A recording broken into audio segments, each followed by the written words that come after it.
Good evening, ladies and gentlemen, and thank you for joining us here on YouTube Live. This is a debut on YouTube. As you are aware, we've done broadcasts on Facebook Live, we have done broadcasts on Twitch TV, and now we're trying it here on YouTube.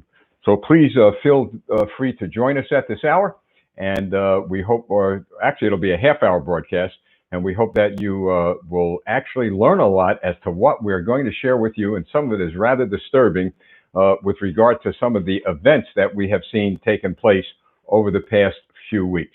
Now, to begin with, this is a Rogers for America, Campaign for America. And to give you a little background for those of you who are new viewers, Campaign for America is an organization we put together, we meaning a group of conservatives that will be busy going around the country doing what Ronald Reagan did in his time when he fought the socialists and he fought the communists. And it ended in the result of the Communist Party being destroyed. We have a very strong socialist movement now across this nation. They are putting their roots into every state as we see happening right before our eyes. They are presenting liberal policies that are now looking to dismantle police departments across the country. They've been in our schools, they've been in our colleges, they've been interfering with our educational system for quite some time. They are now going after religious institutions, and folks, they are not going to stop.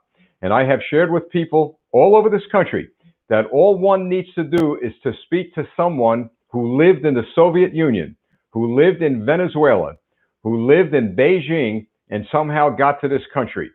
Speak to some of those individuals, and they will tell you that we are now seeing in the United States of America, the beginning of the end.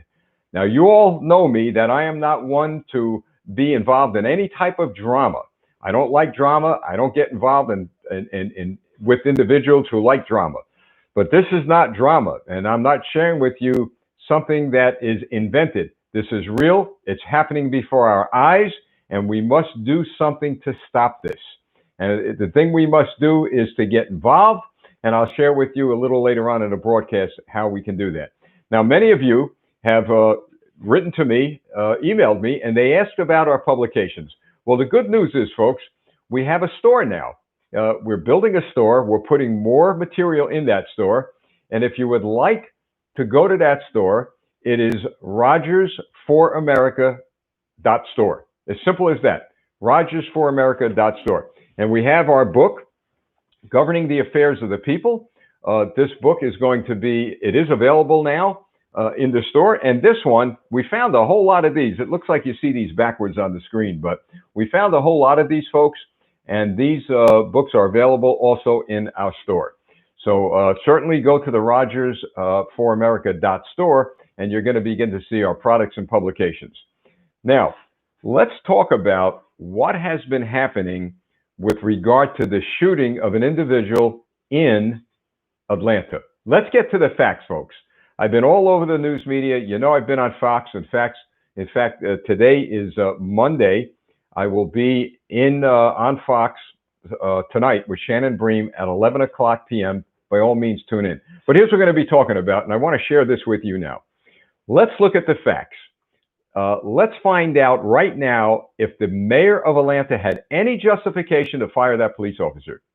And I think you're going to be rather surprised over what I'm going to be sharing with you. The first thing we see on the video is the police encounter the individual that was sitting in the car. He's sitting there. He's sleeping. The police, very, very professional, very calm, approach the individual. Looks like they woke him up, and they asked him to get out of the car. That is routine, standard police procedure, to get out of the car. Why? First of all, you want to make sure the person is healthy, and they did that. Then what you're going to do is take it a step further, and you're going to see if the person is under the influence of a drug or an alcoholic beverage. In that case, it appears they found out that the person was under the influence, possibly of alcohol. So now what the police do, they advise him that he's being placed under arrest. Very calmly, correct? We all see this. There's no way anybody can interpret what they see, although the lawyers of the deceased and the liberals and the progressives and the socialists and the communists and the politicians are twisting this entire scenario around. So let's get back to the facts. So you see the police let him know he's placed under arrest. They begin to handcuff him, and he begins to fight with them. Now, we all saw the cops rolling around on the ground with this individual. He is fighting them. He's not passively resisting arrest. He is aggressively resisting arrest. So they're rolling around the ground. Now this individual decides that he's going to take a weapon from one of the police officers. Now, folks, this idea that a taser gun is not a weapon is ridiculous. I've been on the job for 38 years, and some of the most dangerous weapons, I'll show you one, I got one right here, folks, is this. You see what this is? A pen. It's very easy for people to take a pen and bingo, gouge your eye out. So the idea that the taser gun was not a weapon is absolutely ludicrous. So now the individual has a weapon in his hand. What does he do? He decides to run from the police. Run from the police. So the police give chase. Now, the guy turns around, that is the suspect, turns around and fires at the cop. Now, what is the cop supposed to do? Now he believes his life is in imminent danger. I certainly would. Now, look if that cop got hit with that taser, he would be immobilized, and then that individual could go up and grab his gun and kill the cop.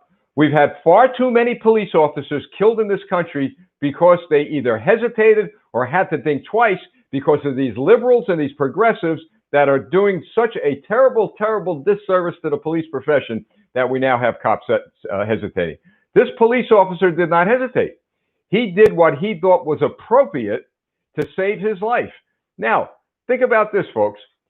Look, no cop goes to work wanting to kill anyone. Absolutely not. It's tragic that anyone dies. But it boils down to this. In all of these incidents, whether you're black, whether you're white, no matter what you are, that doesn't, believe me, folks, this is not about color. This is not about race. When I was a police officer, every cop I worked with, when we were involved in a confrontation, whether it be a passive confrontation or a violent confrontation, we didn't look at the color of the person. You either violated the law or you didn't.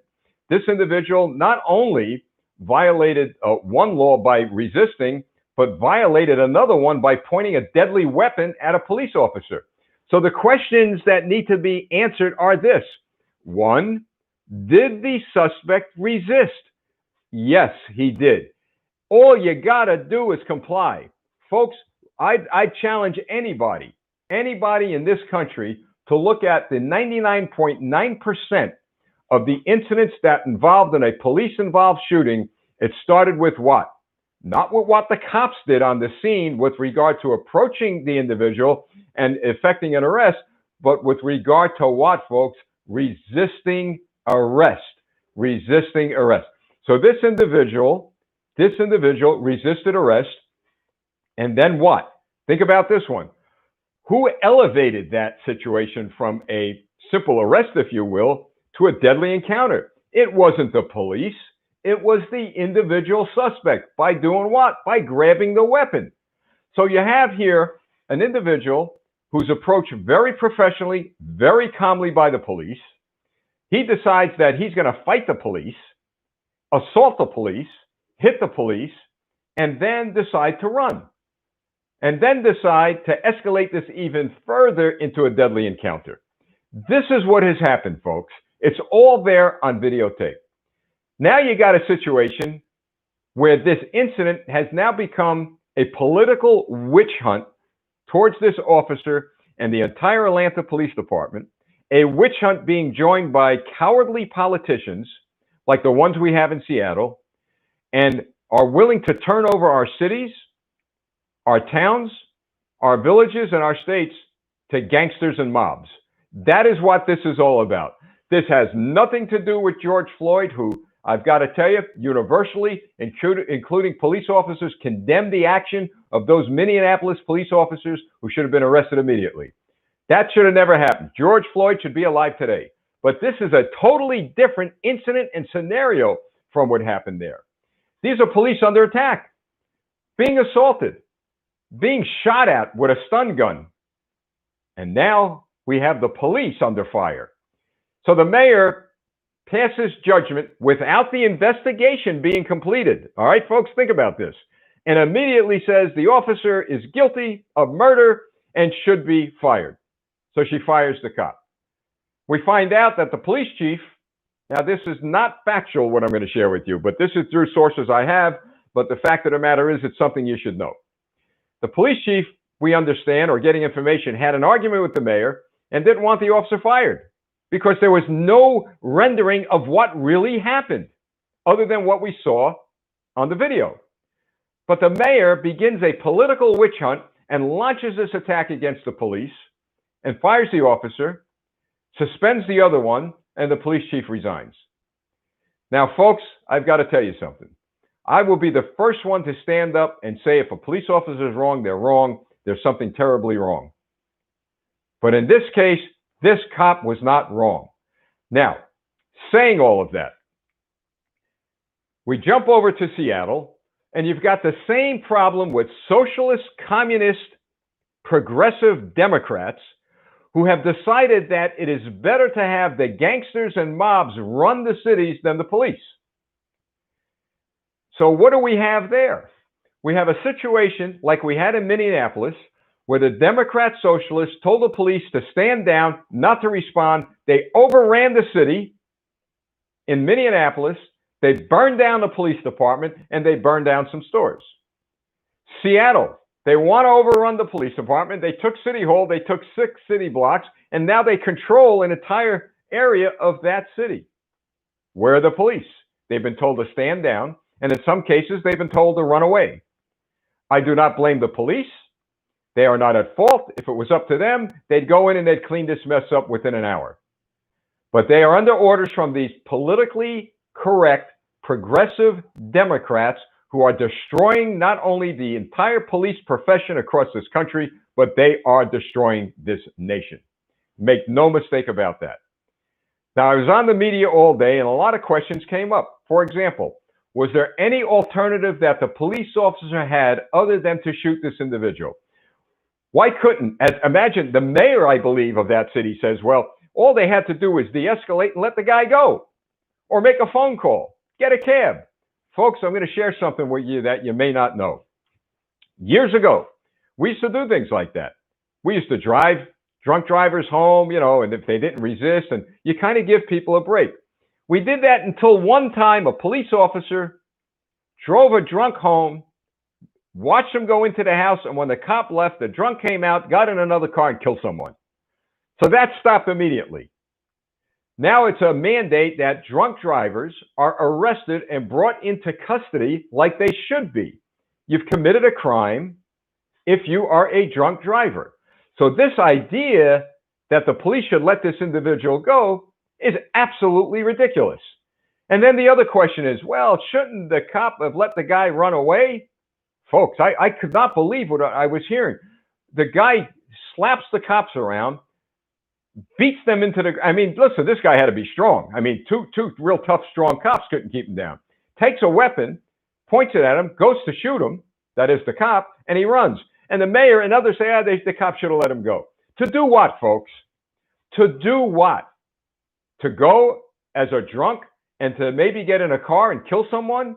Or if that person, think about this, is willing to shoot a police officer, maybe in the mind of that individual suspect, that was a gun. That was a gun and not a taser weapon. And maybe that individual thought that that was a gun and shot at the police officer to kill him. There's a lot of maybes going on. But the one maybe that should not be questioned is the actions of the officer. That officer did what he was supposed to do according to the book. And the book is when an individual suspect escalates, and it was the suspect, not the cops, like the liberals are saying, suspect elevates that incident to a degree where it becomes a violent confrontation, the police officer is obligated to stop that person from killing or injuring someone else, including himself, the cop. And that's what that officer did, as clear-cut as you can see on the videotape. But it's become political. Now you've got all kinds of people weighing in, putting pressure on politicians, putting pressure on investigators.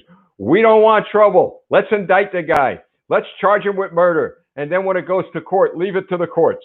I don't know if you can trust the courts today.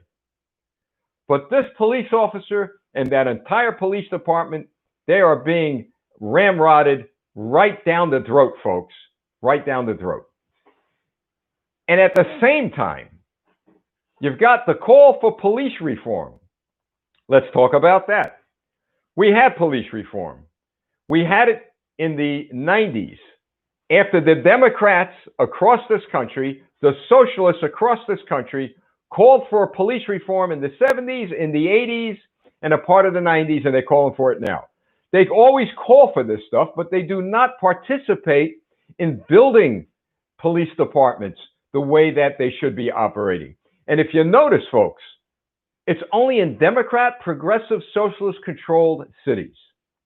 That's right, like Chicago. Chicago, controlled completely by Democrats. Chicago, every single weekend, 18, 20 people being shot and killed. This has been going on for years. Where is the hue and cry from Black Lives Matter, from the socialists, from the progressive, and from the Democrats about Chicago? Where's the hue and cry? Where's the hue and cry when that police captain in Minneapolis, 77-year-old retired police captain, black man, was shot and killed? Where is the hue and cry? I'll tell you, there was no hue and cry because he wore a blue uniform. There was no hue and cry because of that fact.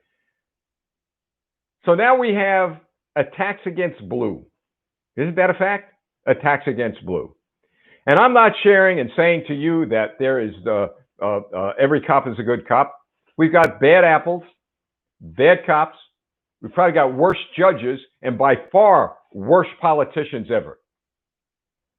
Because they're no longer standing for the rule of law, but they're standing for the rule of lawlessness. Just look at Seattle.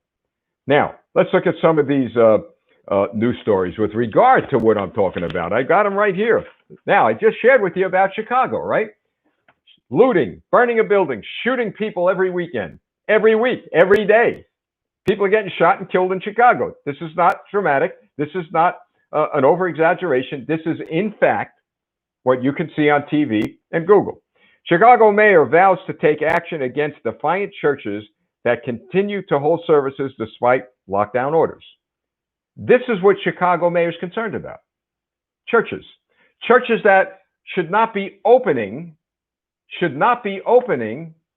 before she says they should open. You got shootings every day. In fact, you got shootings down the streets from some of these churches, but she's not concerned about the gangsters, the mobsters, the people killing people in the neighborhoods. She's concerning about priests and ministers and rabbis. How dare you open your church before I tell you? Right here, folks. Got it right here. So this is what these progressives are concerned about. We also have in Chicago that she's looking for people, meaning she's looking for police officers to come in now, as well as Seattle and other cities to come in 12-hour days and no days off, no vacations to try to get the cities under control.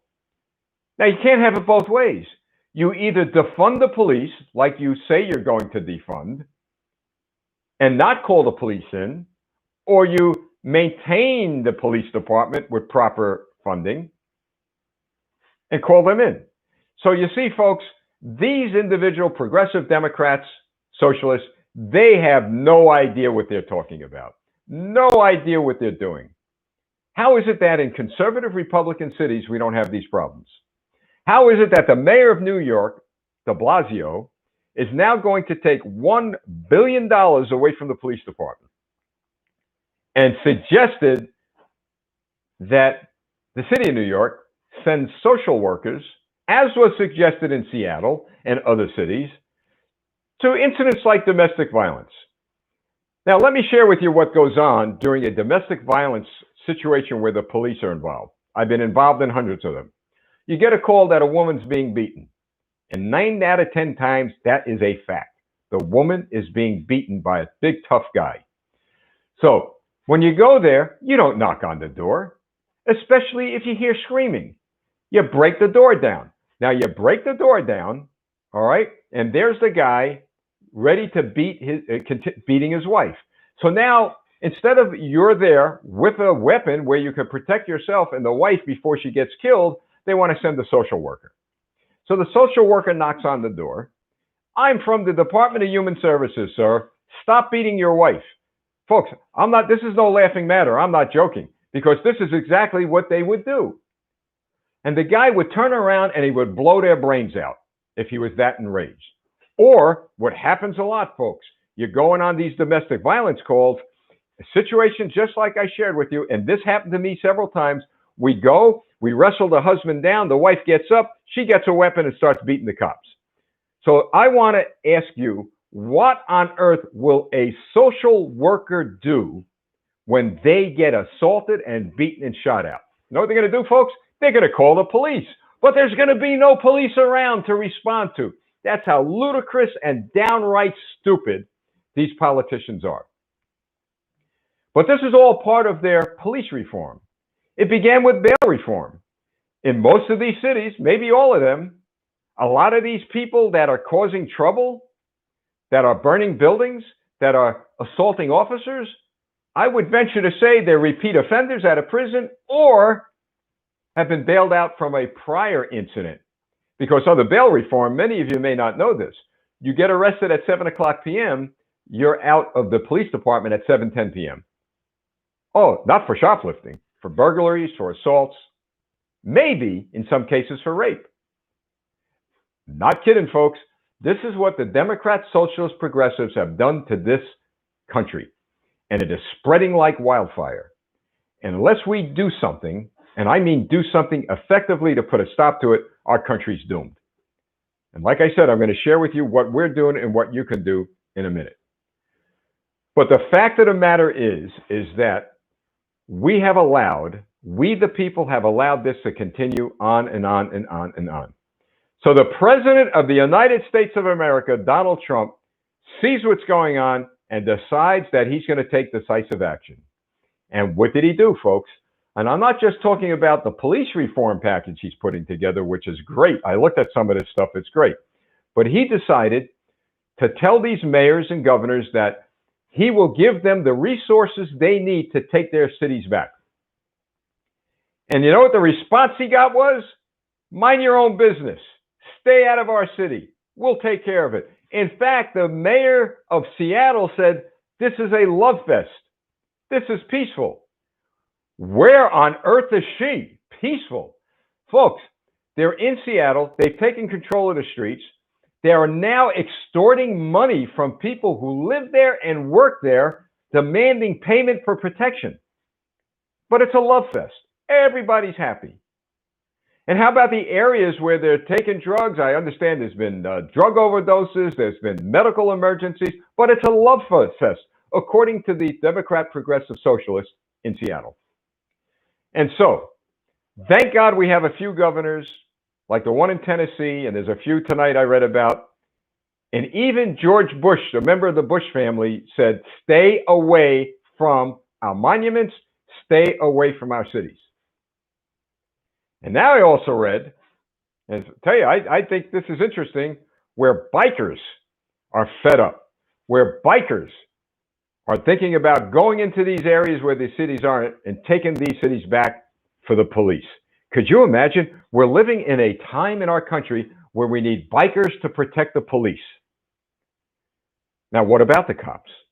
I've talked about that. I've talked with a lot of them over the past few days. And a lot of them, especially from the NYPD, are devastated, morale is bad, and do not expect them to put their lives on the line anymore. No way.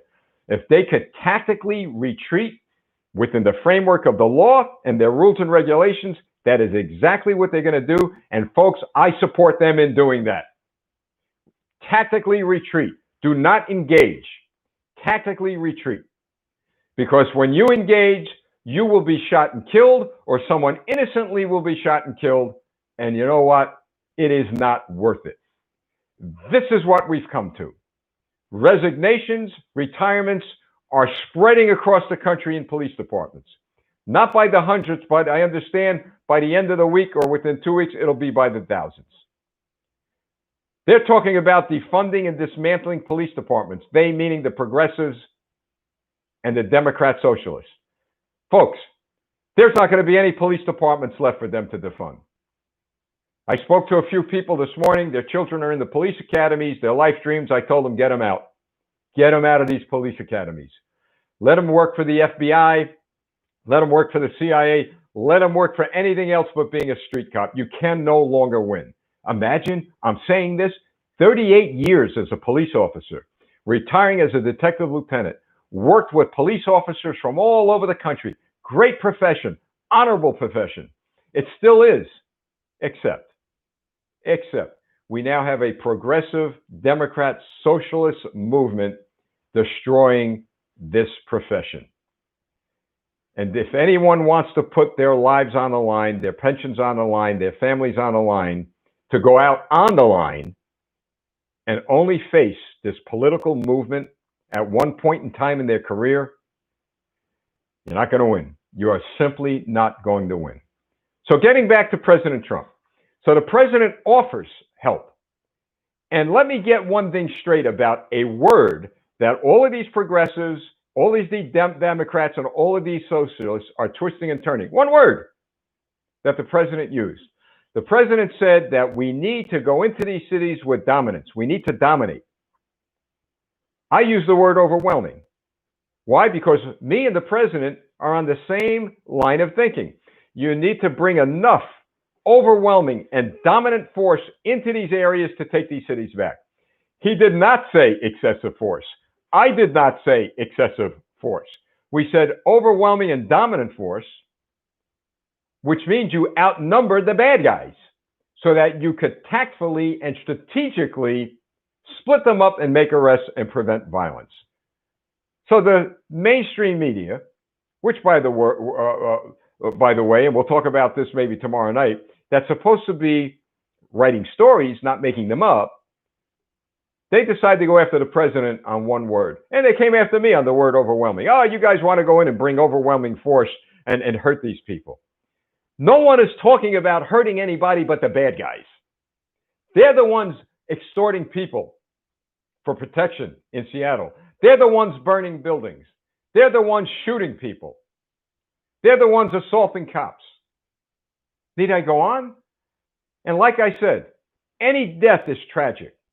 We as police officers know that when somebody dies, whether you would call them a bad guy or a good guy, that's somebody's son, that's somebody's relative, maybe somebody's dad. But in most of these cases, folks, the people who died as a result of resisting arrest. They died as a result of fighting the police. They died as a result of committing a serious crime. What are we to have the police do? The suggestions that we're hearing from the left, the progressives, the Democrats, and the socialists is absurd. Absolutely absurd. So there you have it. That's what happened with what we saw in the video. And now the witch hunt begins. Seattle is now in the hands of gangsters and mobs. Other cities around the country may end up like that. The police are now in tactical retreat. The police are resigning, retiring. But what do we do, folks? What do you do and what do I do? And I've always said this, and I end at around 7 o'clock. I've got about a minute, maybe 2 minutes left. One, you got to get involved. Get involved. Get involved in electing to office conservatives who believe in what? Law and order. Who believe in what? The Constitution of the United States of America. Who believe in the Judeo-Christian values in which this nation was founded upon. You need to elect people to office who are going to do what is right for all of the people. And that does include the minorities of this country. Because it is the minorities of this country who are being victimized and crying out for help. They don't care if you're a cop, if you're National Guard. Bring me help. My kids are being shot every day in Chicago. Bring me help.